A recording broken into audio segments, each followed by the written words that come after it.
How are we doing, ladies and gentlemen? Welcome back to another UFC prediction video. UFC 302 is live from Newark, New Jersey this Saturday. Islam, the pound for pound #1 Makhachev, takes on Dustin.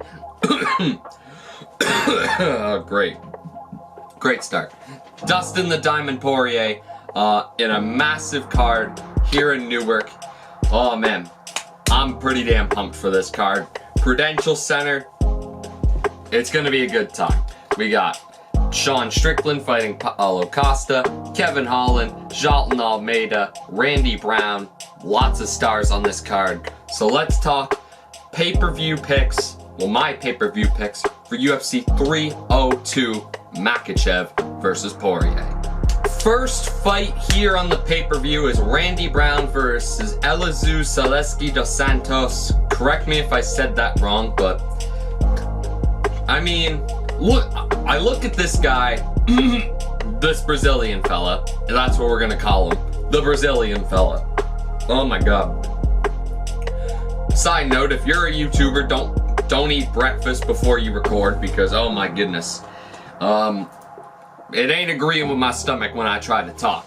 But yeah, he looks like he's gonna give Randy Brown a good fight in his feet. This is actually a good little fight on paper. I mean, if anything, this the Santos fella, he's gonna try to keep it on the feet, and I can see Randy Brown being the one who's gonna shoot for a takedown, which is crazy to say, but you never know, man. You never truly know.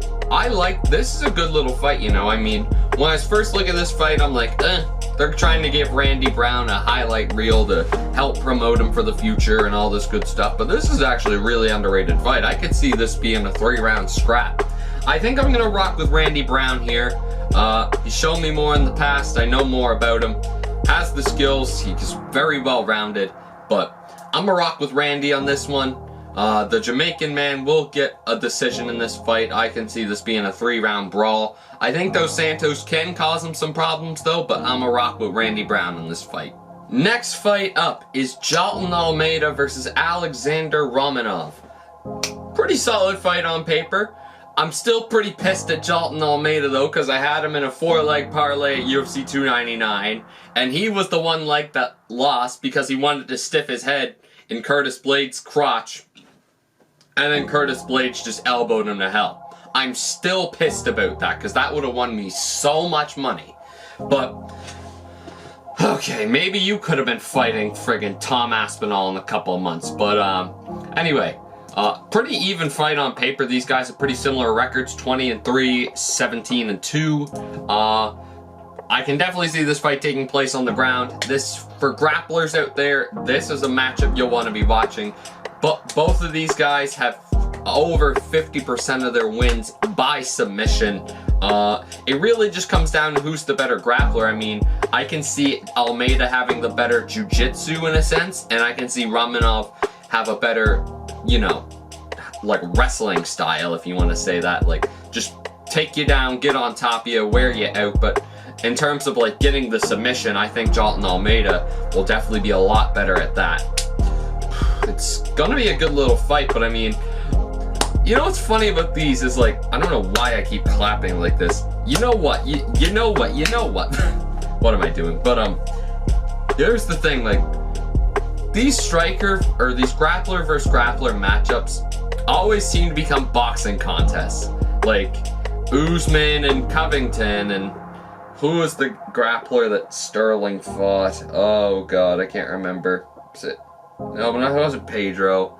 I know Sterling fought a grappler one time, and we know Aljo's a grappler, so he ended up being a friggin' having a strikers match with another grappler. I mean, Ben Askren, Damian Maia comes to mind too, so this should be a good little fight on paper. I feel like if this fight goes long, it's gonna be Romanov, but if the fight goes short, I'm going to say Almeida. Both of these guys have 5-round cardio. It's going to be a 3-round fight. I'm going to rock with Almeida. I think Almeida, this is going to be the death of me, isn't it? I think Almeida's got more than capable of getting the job done. His only loss is when his only loss in the UFC, as far as I can remember, is getting his face stuffed into Curtis Blades' crotch and getting elbowed to hell. Yes, you can tell I'm still mad about that.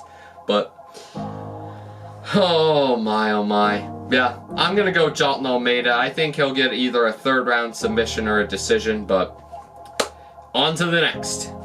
Next fight up is Kevin Holland versus Michal Oleksiejczuk, or however you say that name. That's my best guess at pronouncing it, I ain't gonna lie. But, yeah, no, this is a pretty good fight. We all know what Kevin Holland's about. Crazy, cool striker. I think him and MVP I was so looking forward to.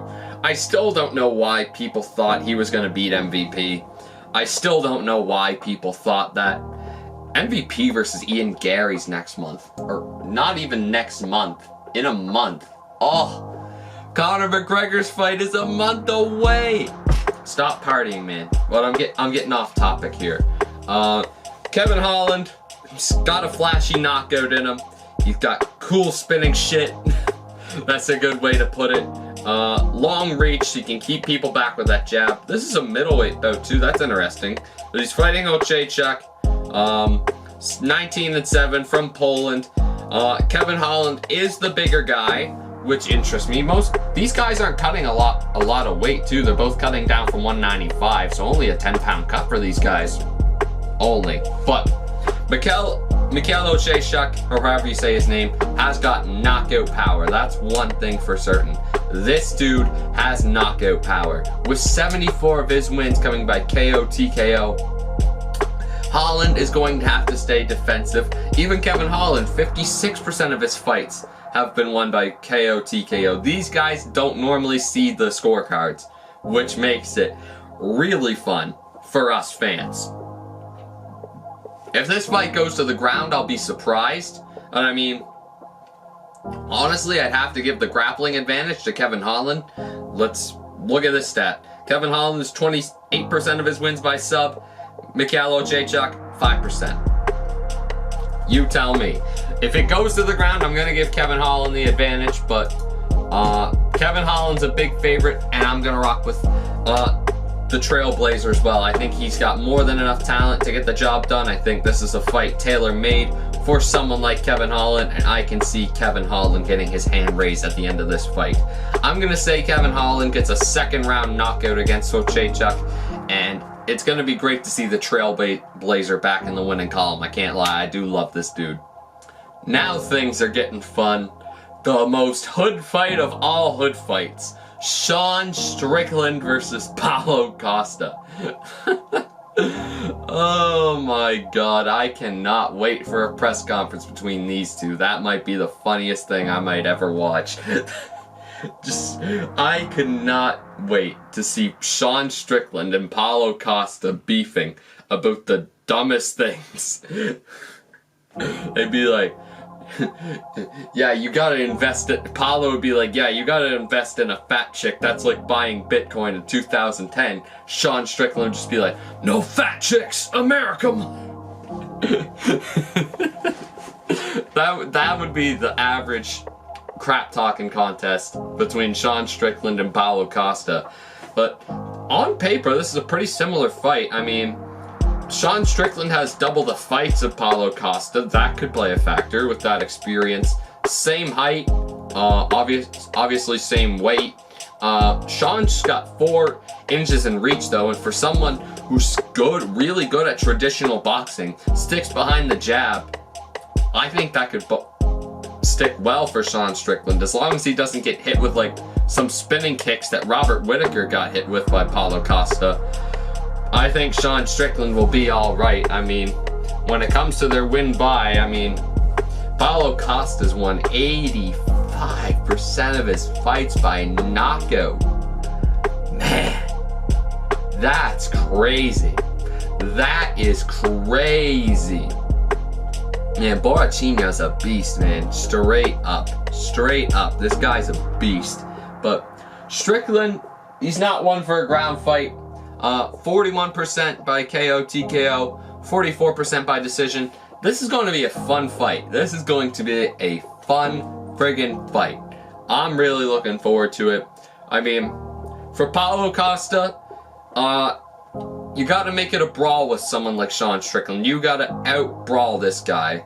And for Sean, you gotta keep it as technical as humanly possible. You need to stick behind that jab, pop move, pop move, pop move, get a kick in. But I just want to see more out of Strickland. I mean, in that Dricus fight, and even the Izzy fight too, it was all boxing. It's like, you rarely ever got a kick or whatever out of him. And with Paulo, I mean, Paulo's gonna have to take a page out of the Dricus playbook. I mean, obviously do it in a more controlled manner than what Dricus did to get the belt. And I think part of that is why it went to a split decision. I thought Dricus won that fight against Strickland, but that's up for you to debate in the comments down below. I had it 3-2 Strickland, 3-2 Dricus. Yeah, I mean, I can't say the winner of this fight's going to get a title shot, considering Izzy's probably going to fight for the title, and Whitaker and Chimaev are fighting in Saudi Arabia here in a couple of weeks. I'm going to be away from that one. I'm so pissed I have to miss that fight, but it is what it is. Who am I picking for this fight? I'm going to go with Sean Strickland. I'm going to rock with... I almost called him Sugar Sean. I'm gonna rock with Sean Strickland. I think that the hood in him's gonna get the job done. I trust him. And yeah, I'm gonna rock with Sean Strickland to beat Paulo Costa. How's he gonna get it done? This is a 5-round co-main event, by the way. I haven't got to mention that. I think Strickland, he's gonna get a decision over Costa. I just think he's gonna out-technical him. Bring him to deep waters, and I think Strickland's got a chin tough enough that if Costa were to hit him with a big shot, I think Strickland can go through it. But yeah, man, who's up next? The main event. Oh boy. Oh boy, oh boy, oh boy, oh boy. Here we go. First up, your main event of the evening, Islam Makhachev versus the Diamond Dustin Poirier. Oh boy. 25-1 Islam Makhachev, 30-8 Dustin Poirier. Russia versus USA. My balls was hot. Donald Trump called me and he told me I need to knock this Russian mother effer out because they make him look bad on the news. Shout out Derek Lewis. But honestly, on paper, this is a fairly even fight. This is a fairly even fight. But then you watch Khabib versus Poirier, and you've seen what Khabib did to Dustin. I mean, looking back at that's the fight that people are going to do a lot of looking back on for this fight in particular. And I mean, because Dustin's going to learn a lot from that Khabib fight. In those first couple rounds, Dustin did have some good moments against Khabib. And I mean, if Dustin can keep it on the feet and stop some of the takedowns of Islam, oh boy. Oh boy. Maybe we've got something going here. Maybe. But Islam's a -700 favorite for a reason. He gets in your face, he swarms you just like Khabib does. He takes you to deep waters and gets you in bad positions. Could you imagine if Dustin Poirier submitted Islam Makhachev by guillotine? I would lose my mind laughing at how funny that would be. That would be the funniest thing ever if Dustin Poirier beat Islam Makhachev by a guillotine. That would be the funniest thing ever. But obviously Poirier's looking to keep it on the feet. Mike Brown said it during their training camp. Dustin Poirier said it. The main thing they're looking to do is anti-wrestling. But here's my thing though. Islam is a much better striker than what Khabib was, in my opinion. So that really makes it interesting. That really does make it interesting for this fight. Obviously he's great on the ground, just like every Dagestani pretty well in existence is. But I think Islam's a lot better and technical of a striker than what Khabib is. Yes, Islam got knocked out in 2015 by a southpaw, which is the stance that Dustin Poirier uses. Maybe if Dustin hits him with one of these guards and, you know, just hits him with the switch stance combo, maybe he lands one. But Islam was knocked out by a big right hook in 2015, so maybe Dustin does the same. It's probably not gonna happen, but hell, we all want it to happen. We all want Dustin Poirier to win this fight. Let's be real, we're all cheering for Dustin here. We all want Dustin to win this fight, but man, oh boy, what more do I really have to say? I mean, Islam's the pound for pound #1 for a reason. If Dustin can pull off the upset, this will be one of the biggest upsets in UFC history. And I mean, honestly, 2024 is calling for an upset. We haven't really seen one yet. I mean, look back to January, Drickus beat Strickland, which was, they were really close on paper. To Poirier versus Volk, that wasn't a huge surprise to me. Who else did we have? We had March, that was Sugar against Cheeto. We had, who else? Pereira beat, what's his face? Jamal Hill. I'm talking about main events at least.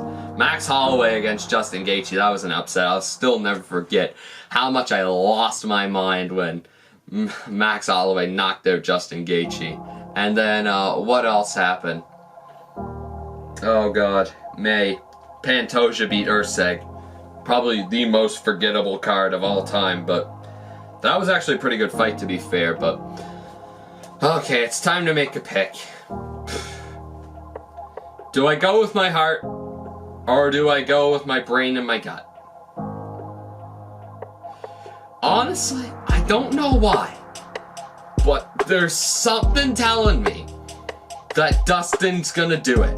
Something's telling me that Dustin's gonna do it. I don't think it's gonna happen, but I have this weird intuition telling me that Dustin's gonna do it. I mean, if Ryan Garcia can beat Devin Haney partying for like 2 months, Dustin Poirier can beat Islam Makhachev while taking training seriously. Oh my god. I mean, sure, did Ryan Garcia pop? Have that debate with me in the comments, but screw it. Dustin's gonna knock Islam Makhachev out. No, she's gonna submit him by guillotine. That's exactly what's gonna happen. Dustin Poirier's Islam's gonna get sloppy on the ground. If Dustin can make this a brawl and his cardio holds up, we've seen in Islam's first fight against Volk, his cardio let him down a little bit. So, if Dustin's got some good cardio, maybe he can sneak in a late guillotine. Maybe just.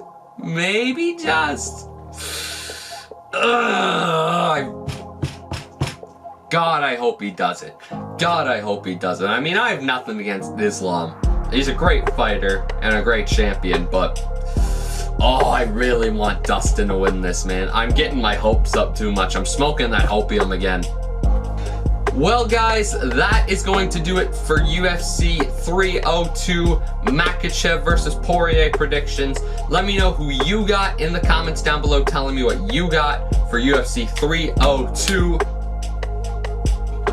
And yeah, guys, I will see you for the next pay-per-view, the Notorious.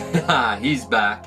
Against Michael Chandler. That's going to be such a fun fight as well. Stop partying, Connor. For the love of God, stop partying. Oh, what a guy. What a guy. I'm just excited to see McGregor back in the cage. It's been 3 goddamn years. 3 years since his leg snapped in half against Poirier. Oh, Dustin. Dustin. But anyways, guys, I'll see you for the next UFC prediction at UFC 303 in Las Vegas. But for now, let's all pray that Dustin wins. Take care, and peace.